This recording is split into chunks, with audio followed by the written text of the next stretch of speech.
before the video begins, I want to give you the backstory behind this video. These are 5 reasons I've come up with so far with over a year of ownership of my 2016 Ford Shelby GT350R and through various experiences such as the GT350 track attack and my career in racing. So I hope you enjoy, and if you do, make sure to smash that like button. Okay, so today we're going to be talking about 5 things I hate about my 2016 Ford Shelby GT350R Mustang.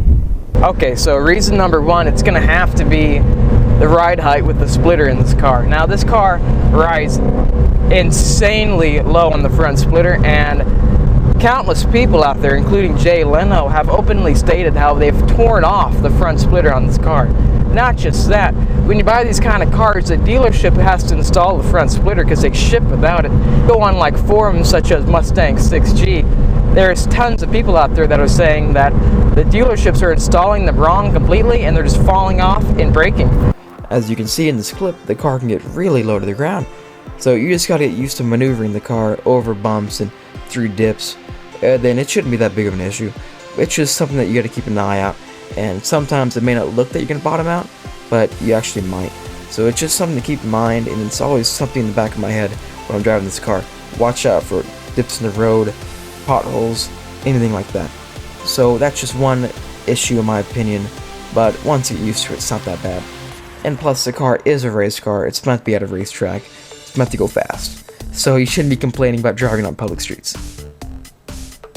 And also, I think if Ford would have added in some features like in the Ford GT where you can raise the front lift, that would have been pretty cool, but that's a supercar, this is a sports car, and that would drive up costs immensely.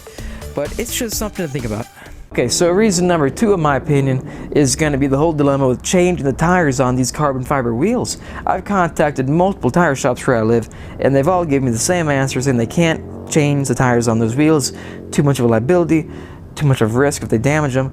So I've done some research and I found that if you go to Carbon Revolution's website, they actually list the approved way and recommended way to actually change the tires on these wheels, and it goes by the name of the Hunter Revolution tire system. It's an automatic tire changer, and then there's the Auto 34. Both systems are really recommended for changing the tires on these solid carbon fiber wheels. So I contacted Ford and they said that the dealerships should have these bought and installed. Long story short, I've contacted all the dealerships near me and same answer, they don't have them. And I actually found one near Carlsbad, it's Mercedes-Benz dealership, and they actually did have them. But then when I went to them to see if they can actually change the tires on the wheels, they gave me the same answer saying, no, too much of a risk. If they damage them, they don't want to have to pay for them, etc. So I think that whole issue with trying to find someone to actually change the tires on these carbon fiber wheels becomes a really troublesome task. And then once you do find someone to actually change the tires on these wheels, it becomes really stressful making sure that no damage is done. Now, number 3 is going to have to be the rock buildup on the side skirts. As you can see, there's actually rock buildup down up in here, and I can pull some out. So what happens is that these tires are just so sticky. It's 305s, and these are Cup 2 tires, so they're just picking up rocks, and they're flying straight through this hole. So I think Ford could have easily stopped this issue by just putting in some meshing right here, and they can still get airflow by doing that. So I'm not too sure why Ford did that, to be honest, but that's just another view on why it's an issue, because it just builds up rocks.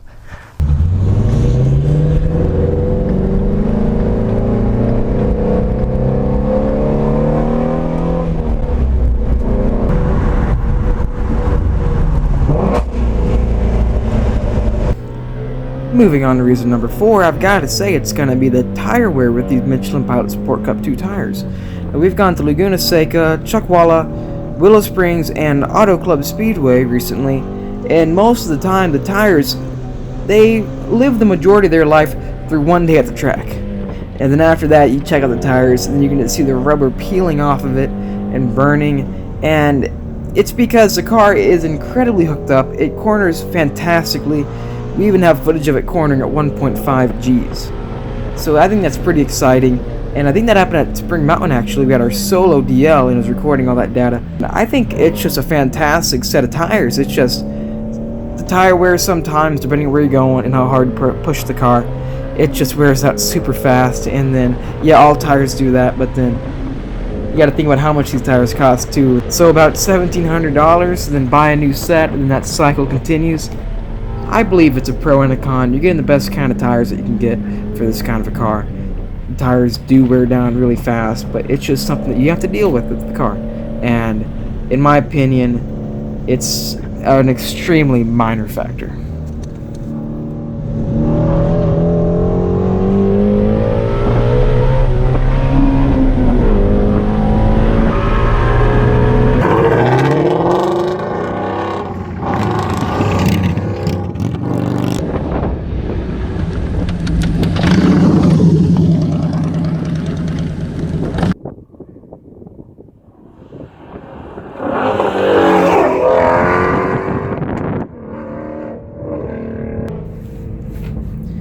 Now my final reason is going to have to be the whole ADM game that's been going out and about ever since the GT350 has come out.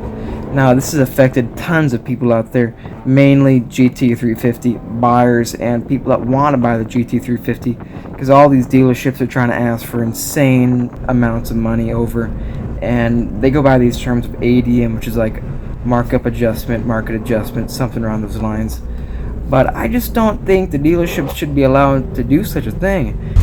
Yes, brother. Can I get a shot of that? And I think Ford should be actually doing what Dodge is doing right now and start cracking down on all these dealerships, mainly the large ones that are trying to buy up all the GT350s from other car dealerships and charge insane amounts of money for them. And I just don't think paying a huge ADM on that kind of car is worth it. Now, yeah, it depends, and if you want the car that bad and it means that much money to you, yeah, you should buy it. It's no worries for you. But I just don't think they should be allowed to do such a thing for all the people that want to buy the car and just can't and don't want to pay the ADM. So that's just my final reason why I don't like the car, and I think this is mainly actually affecting the GT350Rs, especially if you bought your car within the 2016 model year. So I think it's something just to keep an eye out. Even still now to this date, I think some dealerships are still trying to charge some hefty prices out there. So I think that easily takes my reason number 5, and I think other people out there might as well agree. Alright, so thanks for watching my video. If you liked it, please give me a thumbs up. It really does help me getting seen more on the YouTube platform, being such a small YouTuber out there. Also, give me a comment below. I'd love to hear what y'all have to say, if you liked this video, didn't like it, and if you had different opinions. So thanks for that. And also, if you liked the video and you want to see more to come, make sure to hit that subscribe button, and I'll see y'all in the next video.